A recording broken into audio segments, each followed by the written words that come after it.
ओम क्लीम कृष्णाय नमः। नमस्कार दोस्तों, आपके अपने चैनल प्योरिटी ऑफ लाइफ में मैं नीलम शुक्ला आपका बहुत बहुत स्वागत करती हूँ। दोस्तों, पाप मोचनी एकादशी चैत्र मास की कृष्ण पक्ष की एकादशी को पाप मोचनी एकादशी के नाम से जाना जाता है। इस दिन व्रत धारण करने से और विधि विधान से जगत के पालनहार भगवान श्री विष्णु की पूजा करने से समस्त प्रकार के पापों से मुक्ति मिलती है, समस्त प्रकार के सुखों की प्राप्ति होती है और समस्त प्रकार की मनोकामनाएं भगवान श्री विष्णु की असीम कृपा से पूर्ण होती है। शास्त्रों के अनुसार इस व्रत को धारण करने से भगवान श्री विष्णु की असीम कृपा से समस्त प्रकार के सुखों का भोग भोगने के बाद मरणोपरांत वैकुंठ लोक की प्राप्ति होती है। इसलिए चैत्र मास के कृष्ण पक्ष की एकादशी को बहुत ही श्रेष्ठ माना गया है और साल 2023 में पापमोचनी एकादशी का व्रत रखा जाएगा 18 मार्च को, यानी कि शनिवार के दिन। तो आज की वीडियो में पापमोचनी एकादशी से संबंधित संपूर्ण जानकारी आपसे शेयर करने वाली हूँ। पूजा आपको किस प्रकार से करना है, पारण का शुभ मुहूर्त क्या है और पापमोचनी एकादशी के दिन कौन सा उपाय करें जिससे कि समस्त प्रकार के पापों से भी मुक्ति मिले और भगवान श्री विष्णु की कृपा से सभी प्रकार की कामनाएं पूर्ण हो। और इसके अलावा आज की वीडियो में आप सुनेंगे पापमोचनी एकादशी व्रत की पावन कथा। तो सबसे पहले जानते हैं पापमोचनी एकादशी का शुभ मुहूर्त क्या है। देखिए, एकादशी की तिथि प्रारंभ हो रही है 17 मार्च को दोपहर में 2:08 पर और समाप्त होगी 18 मार्च को, यानी कि शनिवार के दिन सुबह 11:14 पर। तो 18 मार्च को व्रत धारण करेंगे पापमोचनी एकादशी का और 19 मार्च को व्रत का पारण करेंगे। और जैसा कि आप सभी जानते हैं कि एकादशी व्रत का पारण हमेशा द्वादशी तिथि में किया जाता है, तो द्वादशी तिथि प्रारंभ हो रही है 18 मार्च को, यानी कि शनिवार के दिन सुबह 11:14 पर और द्वादशी तिथि समाप्त होने का समय है 19 मार्च को, यानी कि रविवार के दिन सुबह 8:07 पर और 19 मार्च को सूर्योदय काल का समय रहेगा सुबह 6:37 पर। तो पारण का शुभ मुहूर्त है 19 मार्च को सुबह 6:37 से सुबह 8:07 तक। अब देखिए, पारण के शुभ मुहूर्त का ध्यान जरूर रखिएगा क्योंकि 8:07 के बाद 19 मार्च को द्वादशी तिथि समाप्त हो जाएगी और त्रयोदशी तिथि प्रारंभ हो जाएगी। तो त्रयोदशी तिथि में आप व्रत का पारण नहीं कर सकते हैं, व्रत नहीं खोल सकते हैं, क्योंकि शास्त्रों के अनुसार एकादशी व्रत का पारण अगर हम त्रयोदशी तिथि में करते हैं तो इसे पाप करने के समान माना गया है। इसलिए सुबह 8:07 तक आप अपना व्रत जरूर खोल लीजिए।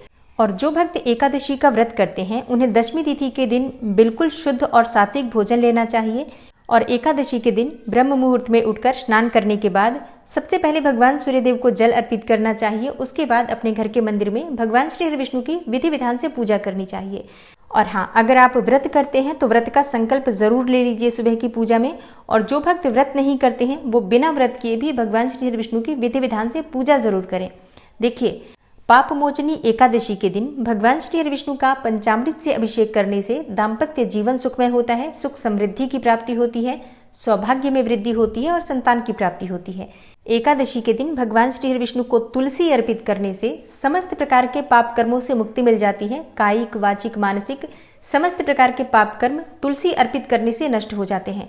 एकादशी के दिन भगवान श्री विष्णु को जो आप तुलसी का पत्ता अर्पित करते हैं उस पर अगर आप हल्दी से तिलक करके अर्पित करते हैं और बाद में इस पत्ते को अपने धन रखने के स्थान पर रखते हैं तो इससे आपके धन में दिन दुनी रात चौगुनी वृद्धि होती है।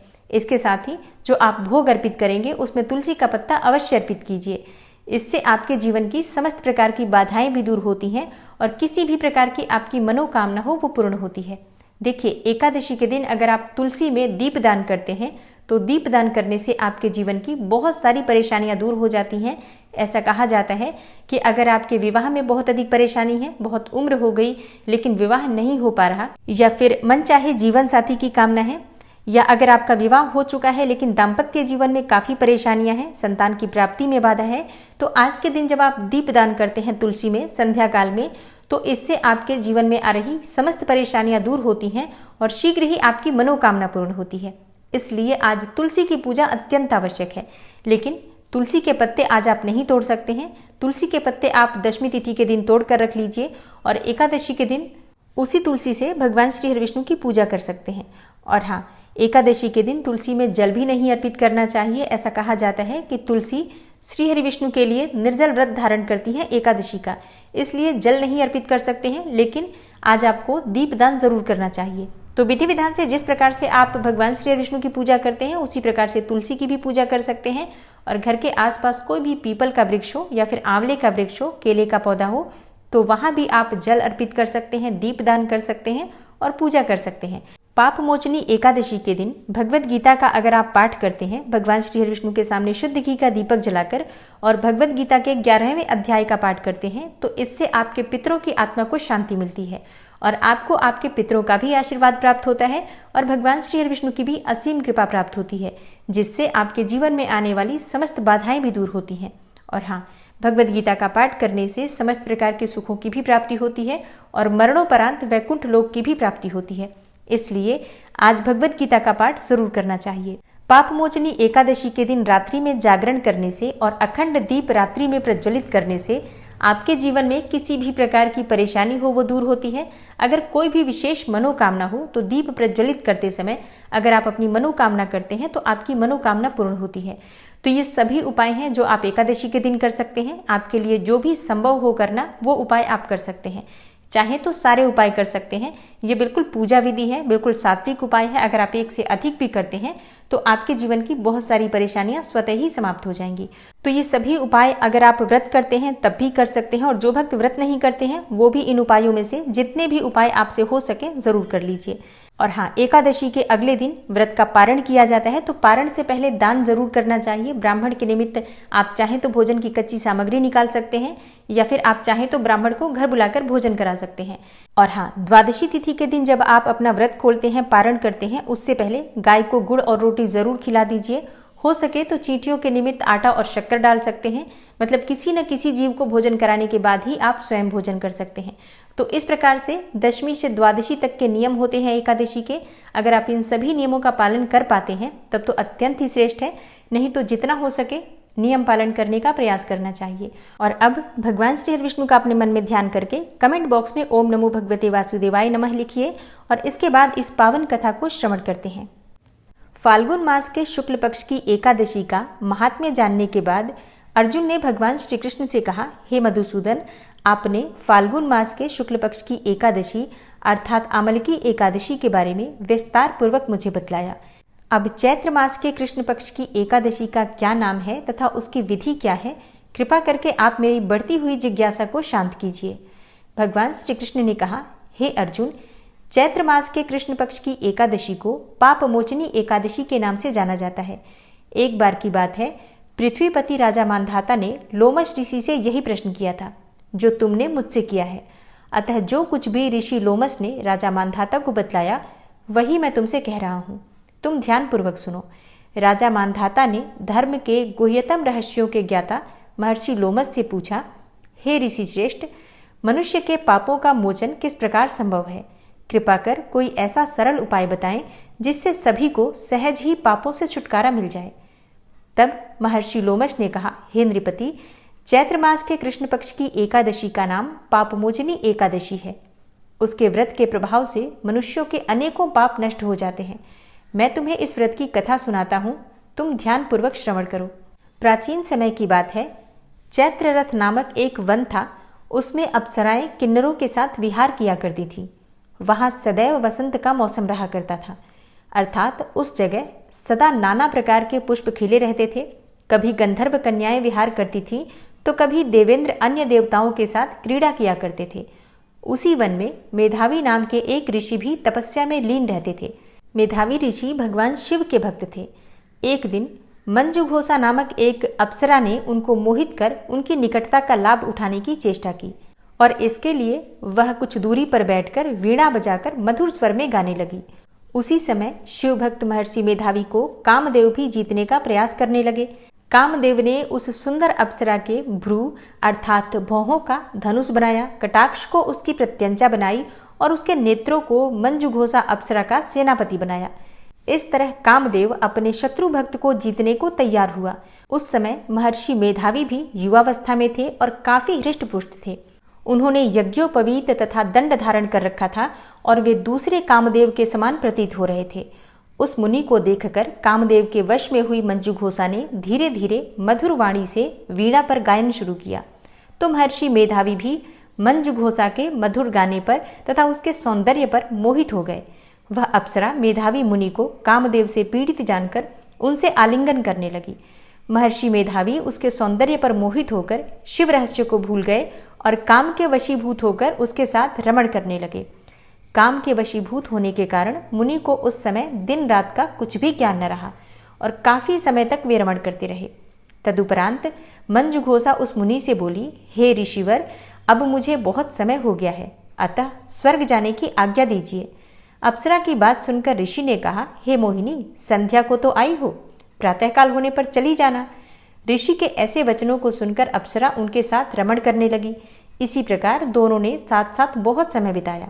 मंजुघोषा ने एक दिन ऋषि से कहा, हे विप्र, अब आप मुझे स्वर्ग जाने की आज्ञा दीजिए।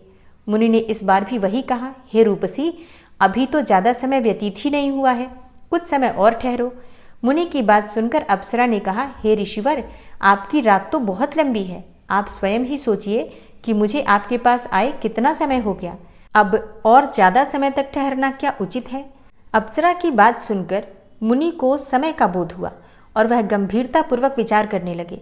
जब उन्हें समय का ज्ञान हुआ कि उन्हें रमण करते 57 वर्ष व्यतीत हो चुके हैं, तो उस अप्सरा को वह काल का रूप समझने लगे। इतना ज्यादा समय भोग विलास में व्यर्थ चला जाने पर उन्हें बड़ा क्रोध आया। अब वह भयंकर क्रोध में जलते हुए उस तपनाश करने वाली अप्सरा की तरफ भ्रिकुटी तान कर देखने लगे। क्रोध से उनके अधर कांपने लगे और इंद्रियां बेकाबू होने लगी। क्रोध से थरथराते स्वर में मुनि ने उस अप्सरा से कहा, मेरे तप को नष्ट करने वाली दुष्टा, तू महापापिन और बहुत ही दुराचारणी है, तुझ पर धिक्कार है, अब तू मेरे श्राप से पिशाचनी बन जा। मुनि के क्रोध युक्त श्राप से वह अप्सरा पिशाचनी बन गई।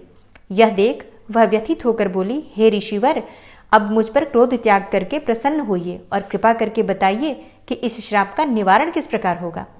विद्वानों ने कहा है कि साधुओं की संगत अच्छा फल देने वाली होती है और आपके साथ तो मेरे बहुत वर्ष व्यतीत हुए हैं, अतः अब आप मुझ पर प्रसन्न हो जाइए, अन्यथा लोग कहेंगे कि एक पुण्यात्मा के साथ रहने पर भी मंजुघोषा को पिशाचनी बनना पड़ा।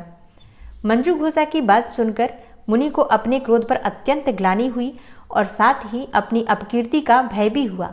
अतः पिशाचनी बनी मंजुघोषा से मुनि ने कहा, तूने मेरा बड़ा बुरा किया है, किंतु फिर भी मैं तुझे इस श्राप से मुक्ति का उपाय बतलाता हूँ। चैत्र मास के कृष्ण पक्ष की जो एकादशी है उसका नाम पाप मोचनी है। उस एकादशी का उपवास करने से तेरी पिशाचनी की देह से मुक्ति हो जाएगी। ऐसा कहकर मुनि ने उसको व्रत करने का सब विधान समझा दिया। फिर अपने पापों का प्रायश्चित करने के लिए वे अपने पिता च्यवन ऋषि के पास गए। च्यवन ऋषि ने अपने पुत्र मेधावी को देखकर कहा, हे पुत्र, ऐसा क्या किया है तूने कि तेरे सभी तप नष्ट हो गए हैं, जिससे तुम्हारा समस्त तेज मलिन हो गया है।